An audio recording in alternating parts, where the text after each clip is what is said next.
এটা হলো আমার মেয়ের খুব ফেভারিট কাবলি চানা। কিছু টিপস আছে যেটা ফলো করলে কাবলি চানাটা কিন্তু খুব ভালো হবে। চানাগুলোকে ঠিক এইভাবে সেদ্ধ করতে হবে যাতে টিপলে নরম লাগে। তারপর তেলের মধ্যে রসুন কুচি আর আদা গ্রেট করে দিয়ে দিতে হবে। কিছু কাঁচা লঙ্কা কুচি দিয়ে দেবে। তারপর বেশ অনেকটা পেঁয়াজ কুচি দিয়ে ভালো করে নাড়িয়ে পেঁয়াজগুলো মোটামুটি ভাজা ভাজা হলে এর মধ্যে নুন, চিনি, টমেটো, হলুদ দিয়ে মশলাটাকে খুব ভালো করে কষাতে হবে। কষানো হয়ে সময় এর মধ্যে আরেকটু দিয়ে দিতে হবে আদা, জিরে, ধনে পেস্ট আর ক্রাশ করা কাসুরি মেথি।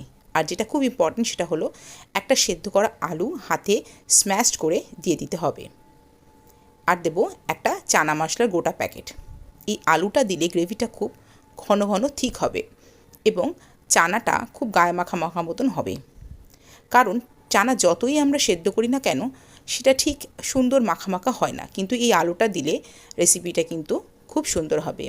এই টিপসটা ফলো করে একবার বানিয়ে দিন।